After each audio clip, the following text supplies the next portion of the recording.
Hello, everyone, and welcome into the pre-show segment of Computer America. Just when we get connected to all the networks and we, kind of brush off the dust off of all the things here in the background. But I just want to tell everyone that we have a great show planned for you today as we head into an interview with SpeechTrans. And yeah, it's all about translation, active translation, and all these great wearables and devices. It's something that we've been hearing a long time about. That it's the thing of the future. It's coming. It's coming. It's coming. And now, finally, thankfully, we have someone on the show to talk about it in the wild and how it works and how well it works and just what it does. So if you've ever wanted to know about translation, your show will go live in show for 5 you. seconds. Stay tuned. 4, 3, 2, 1. Broadcasting live, it's America's longest-running national radio talk show on computers, Computer America, hosted by national columnist Craig Crossman. Look for Craig's weekly column in your favorite newspaper. This show is being beamed nationwide at ComputerAmerica.com. Keep it here for technology news, computer products, guest interviews, and your phone calls. You're listening to Computer America. Computers run the world, and we run computers. Call us or send us an email to live@ComputerAmerica.com. Hello and welcome into another edition of the Computer America Show. We are the nation's longest running, nationally syndicated radio talk show on computers and technology. We have a wonderful, wonderful show planned for you.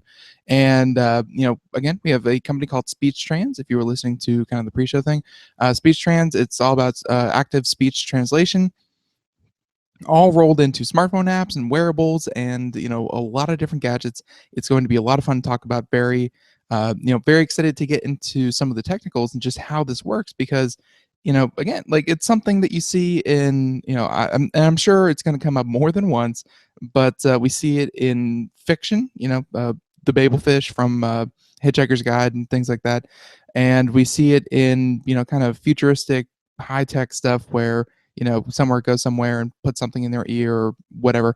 I mean, it seems like a thing of the future, but hey, we have a company called SpeechTrans here who is going to talk about just what it's doing here today, right now. I'm very excited. And before we get to that, I just want to tell everyone that, of course, if you have any questions for today, if you have any questions for the guests, if you have any questions for myself or the show, or even about not even today's show, just the show in general, be sure to head on over to ComputerAmerica.com where you can submit a question. You can find us on social media and contact us there. We make it really easy for you to find us. And of course, speaking of making it easy, if you want a link to our guest website, if you want any more information or anything that we talk about topic-wise here on the show, on this particular show, you can head over to ComputerAmerica.com, check the show notes, and we will have a link right there on the homepage. As soon as this airs, we have a link on the homepage to SpeechTrans.com. Also, you can find it in the show notes as well as an archive of the show. So if you had to stop halfway, if you couldn't listen to it live, what have you, then you are able to find it right there. Very, very simple, and we enjoy doing that for you. Now, with that being said, and kind of morning announcements kind of thing, we are just going to jump right into this. And again, I'm very excited about this. And joining us on today's show, we have Mr. Jan Arbach, and he is the COO of SpeechTrans Incorporated. And again, SpeechTrans.com. Definitely go check them out. But yeah, this is again something that we haven't heard much about. And Jan, welcome on the show, and thanks for joining us to tell us about this. Hey, thank you so much for having me. And this is actually my second time on your show. It's been, I believe, around 4 years since the last time I was on the show, and I really enjoyed the conversation last time. So thanks again for bringing me back. And man, that's way too long. It's definitely been a roller coaster ride since we first chatted, and we came out with our smartwatch version 1.0. We were the first company to release a speech-to-speech language translator that was cloud-based. Before there was a Google Translate app, we had the first wearable device that could do speech translation before the Apple Watch. And we really are the pioneers from my point of view, at least being one of the co-founders, seeing this from the garage all the way to where it is today, where we have partnerships with companies like Hewlett-Packard, Intel, Microsoft. And we've been selected with some really great opportunities in the future in the emerging markets to deploy part of the first telco and over in MTN in Ghana. So we're in the cusp of seeing a revolution right now. I think people have previously been skeptical of speaking to machines, but now since the emergence of mainstream adaptation of technologies such as Siri, which is also powered by the same company that we have partnered with 7 years ago when we first started SpeechTrans, which of course everybody knows is Nuance Communications, makers of Dragon Dictation, Dragon Naturally Speaking. So what we intended to accomplish since the get-go was, in essence, to bring the universal language translator, to bring the science fiction, Captain Kirk speaking into the Star Trek translator to real life. And that was actually on our initial pitch deck when we set out to prove this fiction could be really fact. And working on this over the last 7 years, I have come to believe that the only thing between fact and fiction is budget. If you really look at things, it's something I've come across just in the entrepreneurial space, where 90% of the companies, I would say, that started in the same year that we did, are no longer around. So the fact that we're still here and we're continuing to release products, and we just released fingerprint authentication because we're constantly obsessed with user experience and being hypercritical of our users' ability to enable them to do what they want, but also do it securely. And you always have to balance security versus accessibility. Right. Because this is not something that we take lightly, since we are HIPAA compliant. Most of our products are sold directly into hospitals and law offices, regulatory compliant. So we take security very seriously. So therefore, we knew in the past it would take our users 43 seconds to fully register. And as soon as we found that out, we, began single sign-on, or SSO, and then we began implementing fingerprint authentication before anything else, because that's where most of our users were getting hung up. So we really became super critical of getting to that 100%, like A+ user satisfactory rating over the last 4 years as well, since we've been making revisions almost on a weekly basis to our technology and modifying it based on user behavior through natural learning. I bet. I mean, it sounds like you guys have not been sitting around, just kind of sitting on your laurels for 4 years. It sounds like you're really taking advantage of some of the technology that, 4 years ago, Touch ID was either barely a thing or not even a thing yet. And it sounds like, fingerprint scanning and things like that. I mean, people you mentioned are getting more used to kind of what you guys are about and what you're implementing. So, and I guess that kind of leads me, and we have a whole, we have a bunch of questions and, a whole planned kind of conversation. But aside from that, I mean, when you kind of started this, you mentioned from the garage state to where you are now. I mean, you've been working on this for, I think you said like several years, 7 or 6 years. Was there ever a point where you were kind of designing the technology wise and just kind of going, man, next year this is totally going to be possible, but right now not so much? Because over the course of 4 years, like artificial intelligence has gotten better, machine learning has gotten better. I mean, so much has kind of happened in the last 2 years, let alone since you started this device. Has it gotten better, easier? So because our first major customer was Hewlett Packard Enterprise, we had a solution that was 100% accurate from day one, in essence, because we believed in kind of like opening up our platform and allowing other companies to partner with us to provide human translation, crowdsourced in any content, whether it's photographic, telephonic, voice, video, whatever, with 100% accuracy if the machine translation isn't enough. And we always strive to have the very best in machine translation, machine learning.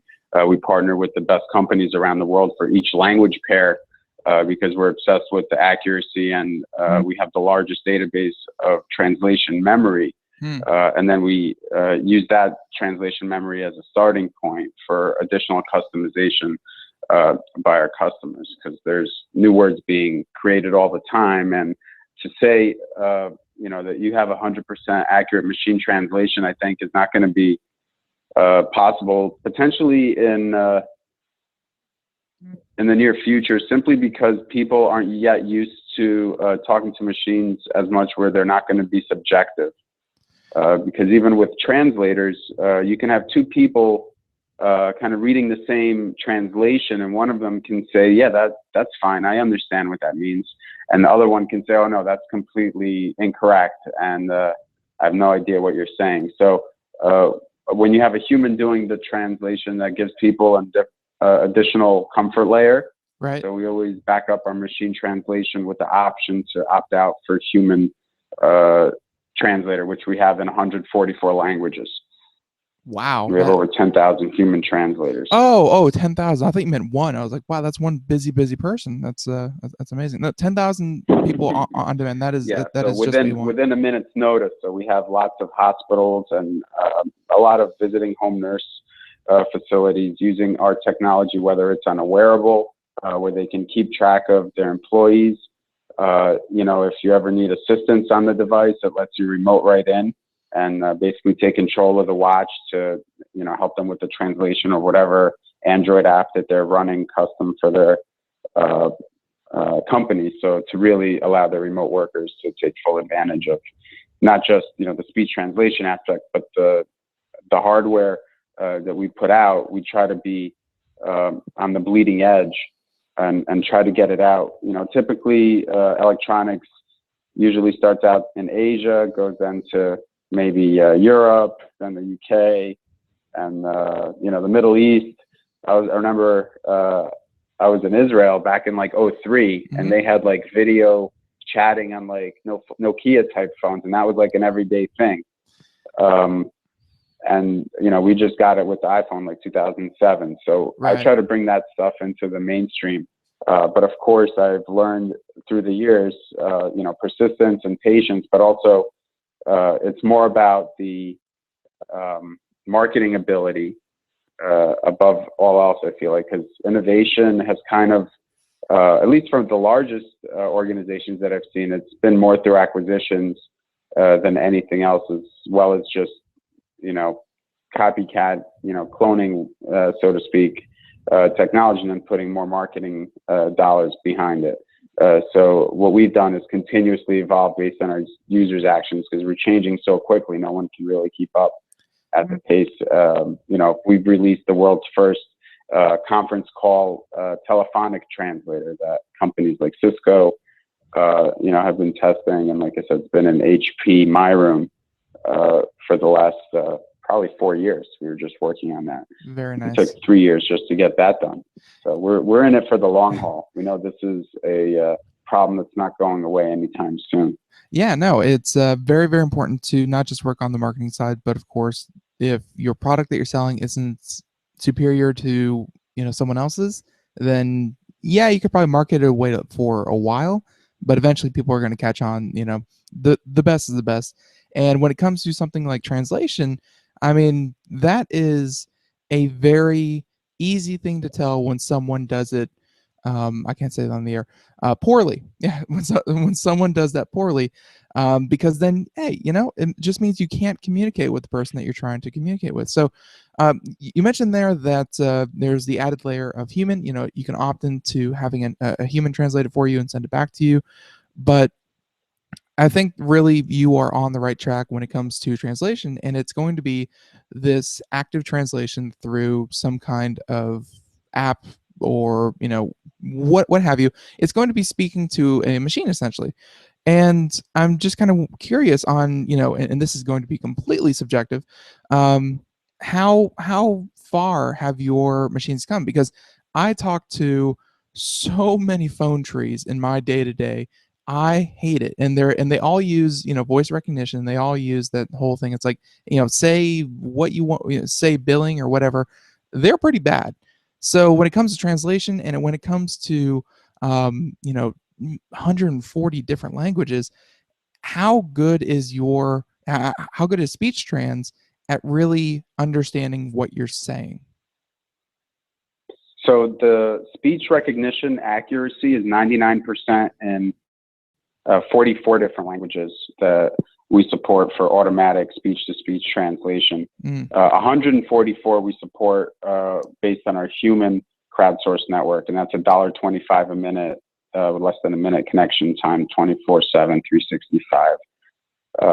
But the human translation, comparing $1.25 a minute to machine translation at about 15 cents a minute, the machine translation, of course, isn't going to be as accurate. Even, I'm telling you, even in studies we've seen, if they're saying the exact same thing, the people will say that the human translation session was more accurate. It's something subconscious, I think, with people dealing with machines. They just haven't opened up enough yet. So I think having both in certain situations, some of our clients will only use the human translators, period. Doesn't matter how much it costs. Others will opt in for the machine translation first. Works about, based on what they're telling us, almost 90% of the time to get their point across, and then only 10% of the time do they need to use the live interpreters. But of course, the options a lot subjective, like you said. Yeah. Subjective answer to a subjective question. Right. Well, no, and it's very important because I think that's you mentioned the the kind of the subconscious thing, but I think it's more. It kind of speaks to the fact that people have to learn how to or at least this is how I feel. You have to learn how to speak to a machine, and I'm sure this is what you're working on. I'm sure this is what you pour many dollars in and pay those wonderful engineers all that money for, and it's to kind of bring the machine to the person rather than making the person learn how to talk to the machine accurately and making sure that the machine understands the person. Because when they, when the person has to kind of reach out and try to make sure the machine understands them, it's not as natural as when you could just talk to a person and you assume that if you speak the same language, you're going to get your message across. Like you don't have to, you don't have to learn another person's. So it's twofold, right? Right. So first, you have to speak into the machine so it recognizes what you say, and that's actually converting that to text. That's the easy part. Right. The hard part, where the subjectiveness really comes in, because if you've said something and then you're looking down at your watch and you see those words on your watch as you say them, you know that's fine and that's working like 99 or 100%. Then you click done, and it speaks the translation out in Spanish. You still need to verify if what it said in Spanish is in fact the correct translation. Right. So we have the ability for humans to say that for you in Spanish, the way they would say it, as well as for the machine to just speak that out loud in Spanish as well. And for a language like Spanish, we're close to 95% accurate on the most popular phrases. We have over 400,000 word vocabulary per word for speech recognition, compared to some of our competitors that have only maybe 40,000 words. So because of our solutions working in the cloud with, I'd say millions of processors behind it doing all the speech recognition and the translation, we're able to provide it in more languages with a smaller file size that runs on the device. And then we keep track of everything from data utilization to battery usage and consumption through automation analytics tools that we have. So our app is very small on the device, and it really doesn't use a lot of data when it's overseas, and it works quickly with the least amount of user having to learn something. Because when you have to teach someone how to use your app, it's like having to explain a joke to someone. That means it's a bad joke. Right. Exactly. No, but you mentioned a lot there, and that was, just I think what I wanted to hear, because I didn't realize that there was a text component to it where you could kind of read over what what your app actually heard you say. And of course, if you say something like what's up, and it texted you kind of you said get out, and it's like no, whoa, and things like that. No, so the whole text thing, that is very, very good, and obviously good for transparency. And yeah, so, and then the other one is obviously the language, and 95% for Spanish. I mean, I took Spanish for 4 years. That's way better than I could do. I can't conjugate verbs for crap. But Yeah. So I think we have a pretty good overview of how it works, and really liking the whole, your network of crowdsourced translators. Very, very important because 10,000. That is no small feat. But why don't we get back on to some of some of the basics here for SpeechTrans? And you mentioned you were here 4 years ago to kind of show off your first product. But how long would you say that you have kind of been actively working? When it said, "I wish I could talk," it's like, "I wish I could speak German, but I don't want to learn German." Like, how long did it take you to kind of come up with the idea of SpeechTrans? Yeah. So it was around 7 years ago, this month, actually, Mm. that my business partner, my brother-in-law, actually came up with the idea because he was going to Switzerland, and he was going to propose to his then girlfriend, who became my sister-in-law. Hmm. And there was no way in that short period they were going to be able to learn. I think it was like French, German, and Swiss within like the time they were going to be there. So he came up with this proof of concept where he spoke into his computer using Dragon Naturally Speaking, and he showed it to me. He put it in another program that translated the text to text into another language, into German, and then another program into text to speech. And then he showed it to me. I was like, wow, that would make a great iPhone app. Yeah. So that was the very first like light bulb, like aha moment. And then we filed for a provisional patent. And 6 months later, we were pitching it to the Pentagon. And we quickly learned that we had to make it work not just over Wi-Fi, but over landlines too, and over conference calls. And, we were still bootstrapped at the time. And I said, hey, that's going to take millions of dollars and take years to build. AT&T's been trying to commercialize the first telephone translator, since Bell Labs days, and they haven't been able to do it. So we built it in 6 months using the latest technologies, and then we embedded it into all HP computers. We embedded it into our first telco, and now we embedded it into our iPhone app. It's called Interprophone. You can click a button literally and call anyone in the world, and then it'll, just like you were just talking about, you could see the words that you're saying over the phone on the app, and then the translation will be spoken out loud on the other end, and you could see the translation shown on your device as well, whatever they're replying back to you. So you can add additional callers and have 3 or 4 languages on a single conference call. And that's already live on iTunes in the App Store. We converted initially what was a single solution for HP became a API that now, so far, several hundred companies have added to their organization using Zapier. And that's another thing I just wanted to first give you a break and ask if you had any questions, and talk about as well as APIs and Zapier, and how I think that's going to change DevOps and the future of interacting with computers and businesses.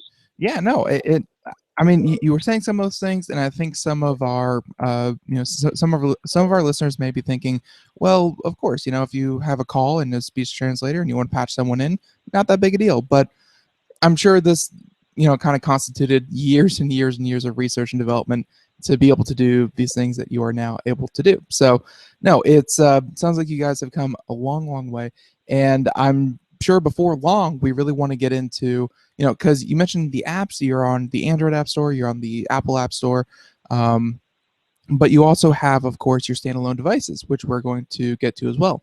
But before we do that, we've been talking about some of your partners. HP seemed to be like the biggest, like the first true believer was HP, and they seemed to be really the one who kind of backed you up and said, yeah, no, this is a good idea, and we're going to help you kind of flesh it out. So it seemed like HP, you mentioned the Pentagon, was very interested. But I'm kind of interested, where are people going to start seeing your product? Because quite a few times you actually mentioned hospitals. Yeah. So we have our very first business-to-business hospital came to us 4 years ago, called GraceMed. And Keith Flippin, he's actually a testimonial on our website. So they just downloaded our app. He's IT director of about 30 non-for-profit medical facilities across the Midwest. And they've been spending like $13,000 a month per facility in some cases for translating when patients come in, because by law they have to provide patient translation. Right. So our software is HIPAA compliant. They had it installed on their desktops, and when a patient came in that only spoke Arabic, they were able to diagnose and treat the patient without having to get a human interpreter. And that was like their light bulb moment. So he bought it for, he got a grant. He purchased it, based on that grant for all of his offices. Now, 4 years later, I just had a call with the same gentleman yesterday, because we believe in, long-term white glove support. He wants to, order another like 200 and some odd licenses for 15 new offices. And our technology has really advanced since 4 years ago, since he first purchased it, and he likes what he's seen. When we first launched on Windows, for example, because of the technology limitations, we were only able to allow people to speak for 55-second blocks. Mm-hmm. So you have to talk. You talk for up to 1 minute. You press done, and then it translates. Since then, since we redesigned our software, we partnered with Microsoft. We had some ex-Samsung designers and rebuilt our backend on Azure from AWS. We now have unlimited dictation recording. So as long as you're talking, it'll keep translating, and it'll just show you in real time what you're saying on the screen, and then you just press done. You could do it on your smartwatch. You could do it on your Windows PC. You could Chromecast your smartwatch onto a PC in the office, so whatever you're saying in the watch, that can be read on the big TV as well. It's running full Android dual-core processors, Android 5.1.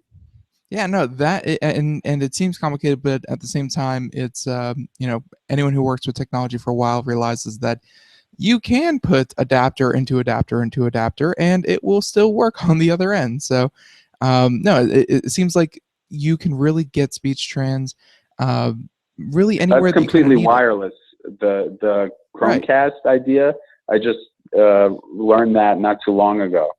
Oh yeah. You can just use any Android device with a $35 Chromecast and just beam whatever's on the Android screen to the Chromecast wirelessly. Yeah. So of course that would absolutely make sense. And real quick, I want you to get into just what you're doing with Zapier, because this is a service that I actually reached out, and we're going to have them on the show soon. I kind of use them for kind of booking behind the scenes things for the show, but I didn't realize that Zapier was capable of real-time translation. So what do you do with Zapier? So it's Zapier? A funny story how Zapier came into play. Before I started SpeechTrans, I was working as a IT systems administrator at the world's oldest venture capital firm. Mm-hmm.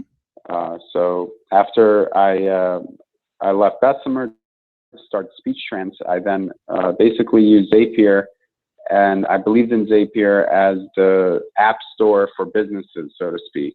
It was launched from the ground up around the same time that I left Bessemer, and then without knowing, I was talking to someone from Bessemer, and I learned that they had invested in Zapier. Completely in parallel to me investing all of our technology to work on the Zapier platform, even though I had left the company already. So I firmly believe that Zapier is like the market leader of, if this, do that, automation. And we built all of our capabilities from sentiment analysis to, there's a lot of things that have changed on the back end that you don't see necessarily in order to get the translation to show up on the screen. So we do a lot of complex, natural language processes, ranging from something what's known as sentiment analysis. Mm-hmm. And sentiment analysis just basically lets you understand the context of a sentence or a phrase, whether it's good context, sad, negative, Right. happy. And then based on that, if you have multiple translations for the same words in a different language, you try to match it up with the sentiment of each one of those different alternative translations. And then we also use that to score each translation. We allow people to score each translation, rating them 1 through 5, and way for people to enhance the self-learning algorithm as well, because using real data is the fastest way to grow the natural language. Yeah. But what Zapier does is, with no programming experience whatsoever, and this is why we got behind it, if you're not a programmer, it doesn't matter. You can now connect over 500 different web services to your email, to your apps, to your database. Well, with just a few clicks of an and app. Jan, I'm gonna have to stop you right there. Music means we have to take a break, but stick around real quick, and we'll really get into this. So everyone, we'll be right back with Computer America. Looking for a best friend? Brother Wolf Animal Rescue has your best friend waiting just for you. The mission of Brother Wolf Animal Rescue is to help build a sustainable, no-kill community where no dogs or cats are ever killed for population control, where true euthanasia is reserved only for animals who are irremediably suffering, or for animals who are truly a threat to society and with no hope of rehabilitation. Brother Wolf staff and volunteers go door to door, neighborhood by neighborhood, to educate citizens about local resources available for at-risk pets and to help their families connect with those resources. Brother Wolf's community-based approach to no-kill helps keep family pets healthy, happy, and in their homes and out of the local shelter system in the first place. For more information or to make a tax-deductible donation to this wonderful 501c3 organization, visit their website at www.bwar.org. Help to realize Brother Wolf's vision when no animal is euthanized for lack of a home. Who's a good boy? Hi, this is Craig Crossman, host of the Computer America Show. You have important meetings to schedule. Your company's getting ready for its IPO, and you're in charge of the PTA fundraiser this month. So how do you coordinate everyone to be available at the same time? Are you still using emails, phone calls, even text messages to schedule meetings with a group of people? How's that working out for you? Not so great, huh? It's a fact that every day, millions of people suffer from scheduling headaches. Well, with Doodle, scheduling meetings with a group of people is quick and easy. With Doodle, you can easily propose available times to each member. Each one checks off the times that they are available, and then you simply pick the time that works best for the group, all in an easy-to-read display that integrates with your existing calendar. Nothing could be more simple. Give Doodle a try for free, and like millions of Doodle users, you'll truly see how easy it is to find the perfect date and time for all your meetings. That's www.doodle.com.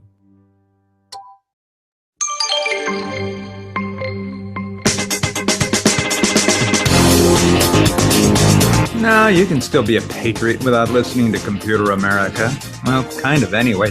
I'm Marty Winston with a News Tips Bulletin Review for Computer America. This time, the Trip Lite 10-port USB charger. This is what we're talking about. Trip Lite has a 10-port USB desktop charger the size of a suspense novel with no wall wart, just a detachable power plug. It has enough power to feed 2.1 amps full time to all 10 ports, all at the same time. Or if some need less, up to 2.4 amps to a good many at once. It has a blue pilot light up front, a power switch, and an impressively quiet cooling fan port out back. Bottom line, when it comes to feeding enough power to enough ports all the time, this powerful 10-port charger from Trip Lite gets it right. Marty Winston, News Tips Bulletin for Computer America.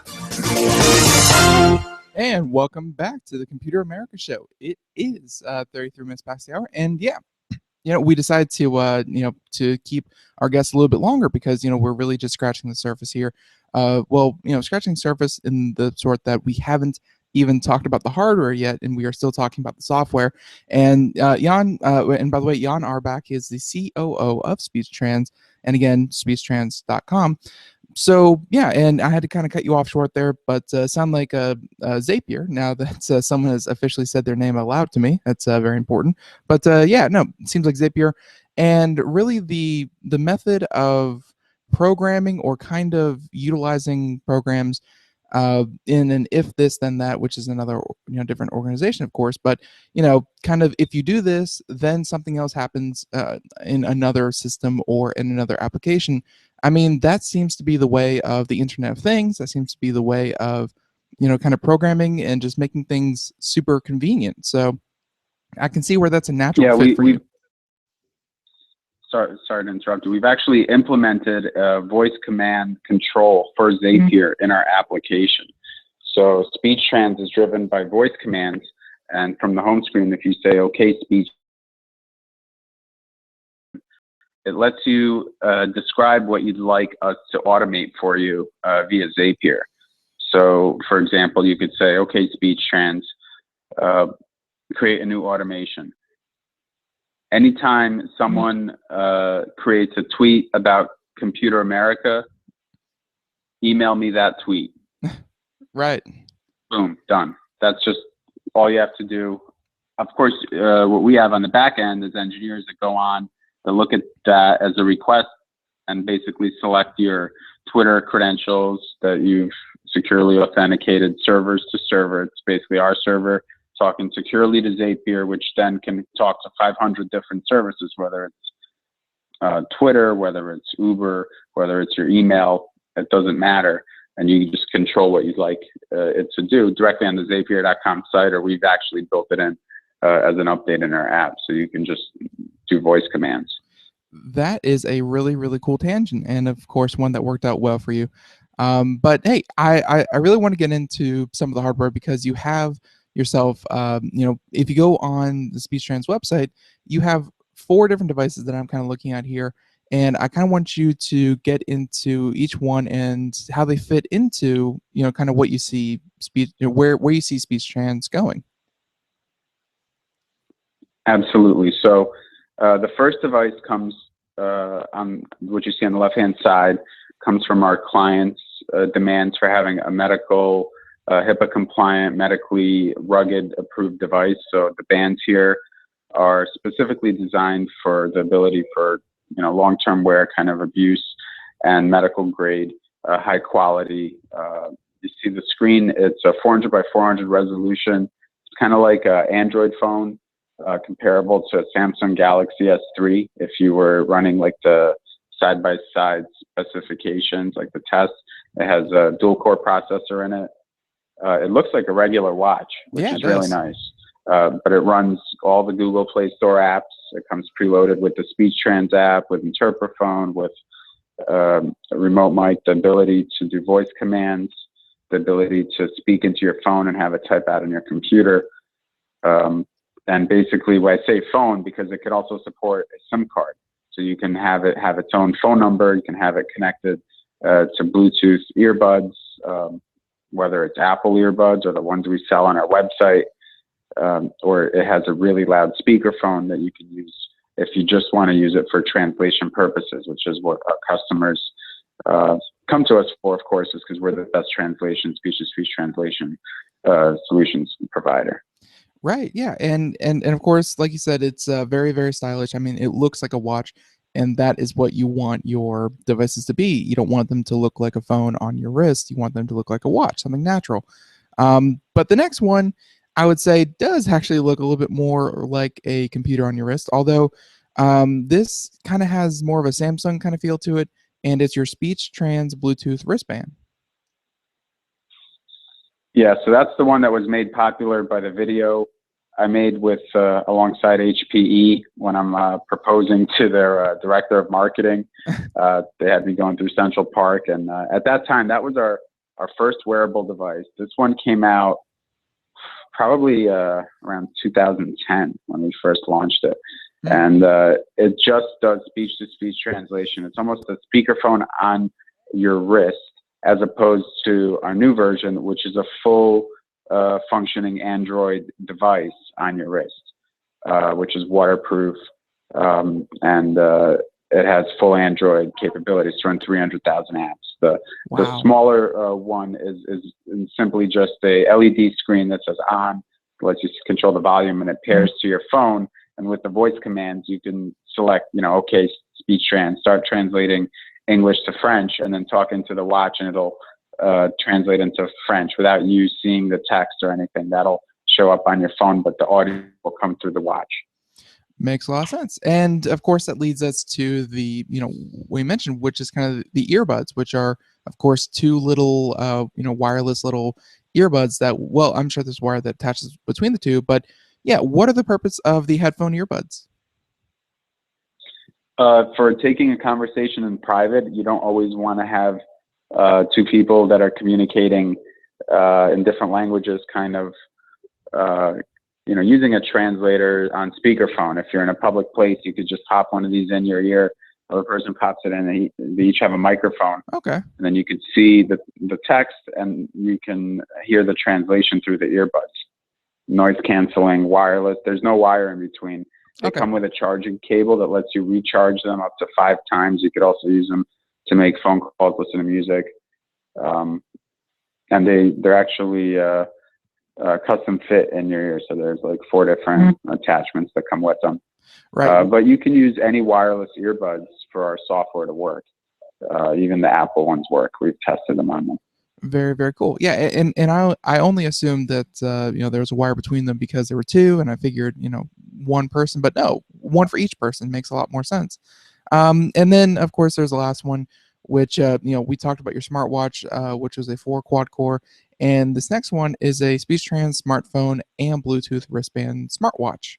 So what's the difference between the smartwatch and the other one? So there's 2 major differences. This is our first kind of Android smartwatch. So it's a single core. It does have a slot for an SD card, so you can expand it up to 32 gigabytes, and I believe it comes with 4 gigabytes. The round one is just 4 gigabytes, and there's not an SD card in that model. So that's why that's the main reason we decided to keep it on. But also the location of the camera is on the top of this one. So some of our customers like it on the top. Some like it on the side, so you can use it more like a GoPro. So just like point it at what you want to record. But in essence, it's a slimmed down version of the newer watch. It just has an SD card. It also can support a 3G SIM card, Bluetooth, and it has Android 4.4 versus the new one running Android 5.1. And then I think that anyone who goes out and purchases one of these, it's going to become very important. And we've mentioned it offhandedly a couple times, but I think we should really spell out, underneath all these wearables, you have 365 days a year, that kind of thing. And I assume it's going to be something in relation to how you mentioned, it was like 15 cents a minute for passive translation with the machine, or $1.25 a minute for human translation. What are some of these fees that go into active translation? So this is just including unlimited machine translation on all the subscriptions. Okay. And that also includes unlimited support. So if you ever have an issue, we'll replace it for you. If you really have an issue, we can remotely access the watch to see what you're seeing from anywhere if you let us. Securely access it so that we can resolve any issues remotely. So for that type of support, basically it's a subscription that we sell the solution. You can cancel. It's a year-by-year basis. But okay. You can also send it in for the newer model if you subscribe for that year. Very flexible on that. So it's kind of like, and of course it's obviously different because different company, but there's like an Apple one that you kind of lease it. And you upgrade to the next one as soon as it does. But okay, so the subscription does have its perks, and obviously you would recommend that everyone kind of get one of these devices or get SpeechTrans and then sign up for the subscription, because it sounds like a lot of the added value is really going to help you if you're really using this thing. Yeah, you could use the subscription to do voice commands, okay, SpeechTrans, take a picture, with your device from across the room. You can use it in the classroom to have your professor entire session dictated, because you can record for as long as they're speaking. It's not like Google, we only have like 15 seconds. Right. You can talk for hours, and then you could see all that text. And with Zapier, you could then take that text and put it in a Word doc, a Google doc, and automatically have it go into 500 different services. because we're one of the apps that's actually published on Zapier. So we have anything from Facebook to Twitter. If you use any types of services that are cloud-based, Zapier most likely has it. And then if you want to manipulate that data, not just translation, I mean, that, of course, is the main thing that we focus on. But if you want to, let's say, build your business to have an automated Twitter feed, but you want it to be a positive Twitter feed. So Right. you can have sentiment analysis done on everyone that mentions your company and just have it automate reprinting the positive sentiment ones on a certain page. You could do that with our API and with Zapier with knowing zero programming. Yeah, no, I've definitely used Zapier. Don't use it for that purpose, but I use it for some other things, and it's a very, very powerful service. And to be published on there, of course, makes you so much more convenient to use with other things such as that. So very, very nice. And we have a couple more questions here, and we have a question here concerning something called Lincoln Center, and it mentions that you kind of did something special for Lincoln Center. So what is Lincoln Center, and what did you do for them? Yeah, absolutely. So we did a pilot with the Lincoln Center and HPE. If you go to theater.speechtrans.com, you can see a picture of the actual solution. It was demoed at Mobile World Congress. Basically, it's just a beta proof of concept. What we ended up doing is creating smart glasses that people wear that go to the Lincoln Center, and then they can see the text of the movie in any language. We did it in English, and then we had to do it with reel-to-reel film. That's where our specialty came in. That's where HP came to us to be able to do it when the film might skip at random times. So we had our server sitting in between that did natural language processing, and that could adjust the words so that it matched what people are saying on the screen to the millisecond. And that's where the Lincoln Center came in. But that was a great question. Very, very cool. Yeah, no, it's definitely the future. And one more, then I have a kind of a broader question for you. But movie theater and things like that, that's really culture in general. That maybe if you're visiting from another country, or like I know myself, if I ever go over to France or Switzerland or Germany or what have you, somewhere in Europe, I would be completely lost. But hey, something like this, you could at least kind of go in a little bit more knowing than just listening to noises. Very, very cool. But yeah, no, the other question, also for the hearing impaired, it's mandated by law now. That's right. The theaters have to provide some solutions. That's the main purpose. And then, of course, the translation is secondary. It's making that available as per the requirement. That is right. Good point.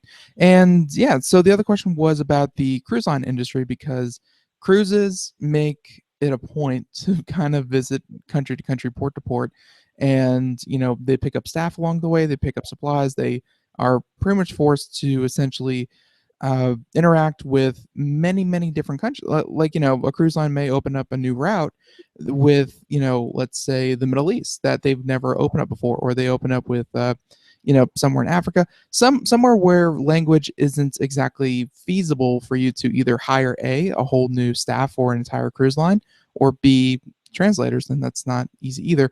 So what is this wearable that you're working on for the cruise line industry?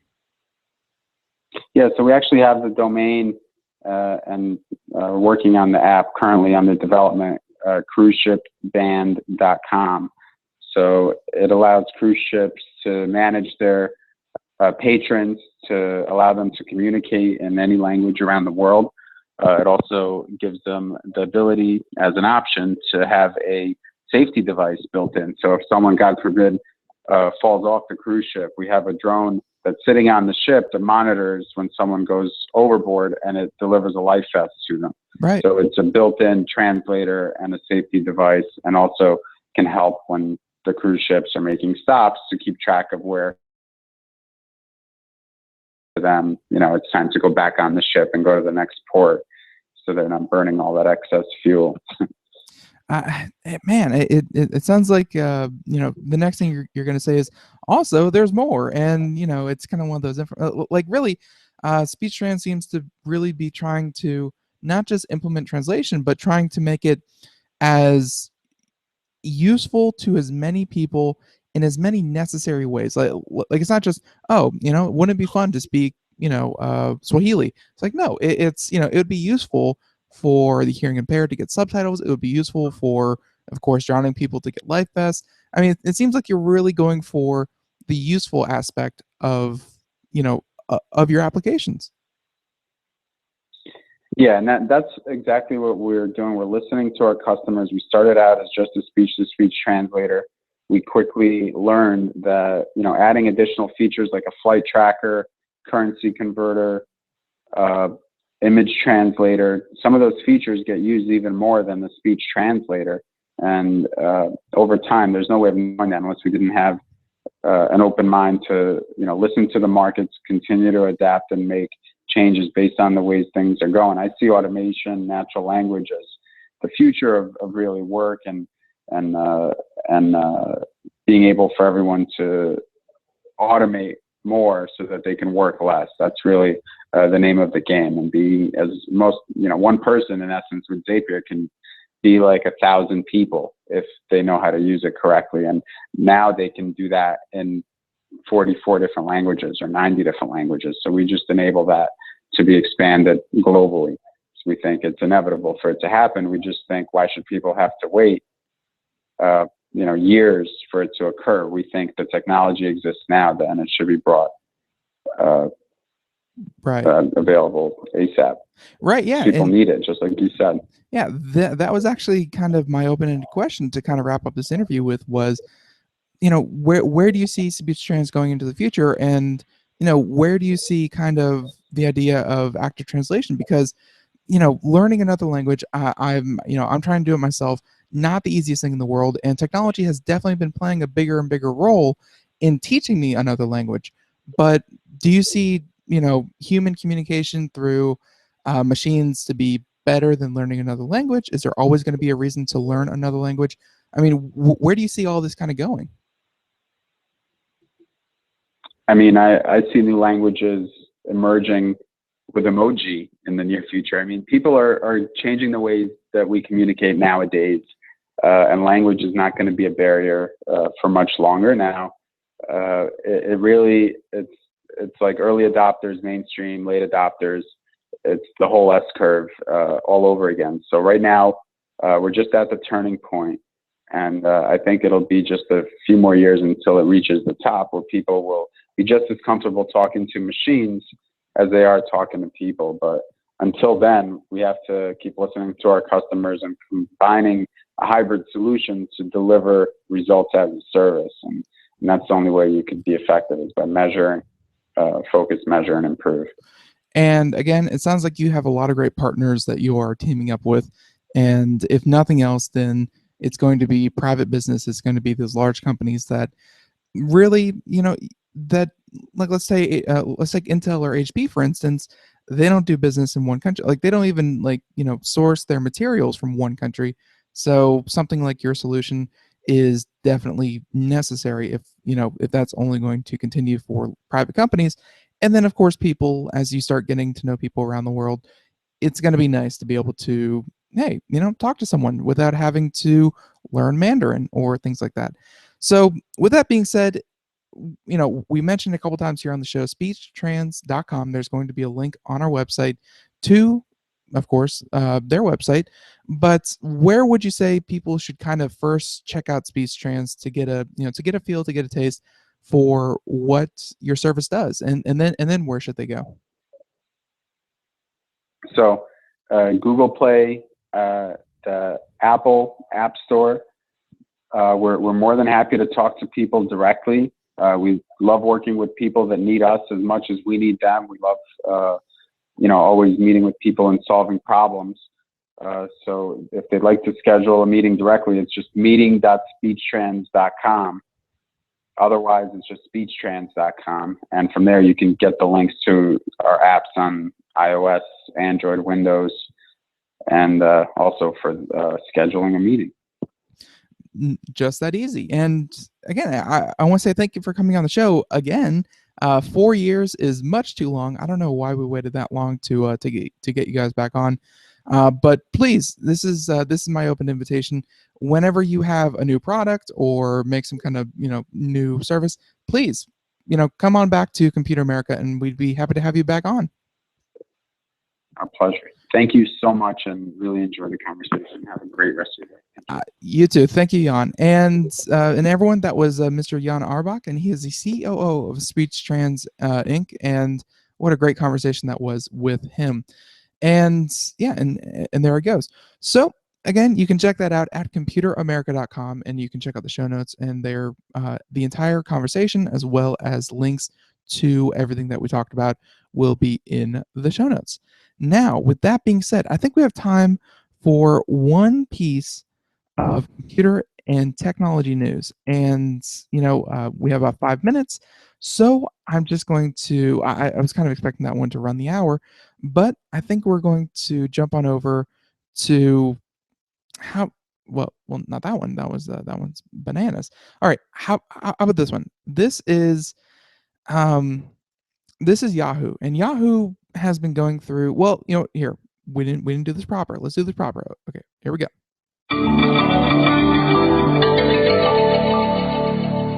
And welcome into another edition of Computer and Technology News by Computer America. And we are going to talk about this one real quick. We only have a few minutes here, but it's very important because it's about being open and honest with your customers. Because if you can't do that, then they're not going to be your customers for long. Although how these people still have customers is kind of shocking, but I think it's kind of a holdover kind of thing. So this is from Engadget, Mr. Matt Bryan, and it's an article that Yahoo admits some of its staff knew of the 2014 hack. And yeah, that hack, if you don't remember, was like the largest hack that happened in a long time. It was 500 million user accounts. 500 million user accounts, along with usernames, passwords, and all that good stuff.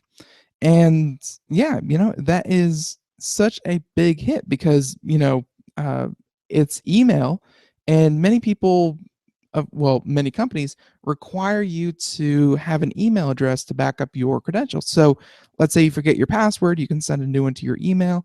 And if they have access to your email, they can go through, enter your email address into as many services as possible, reset the passwords, and have access to really almost everything you do online.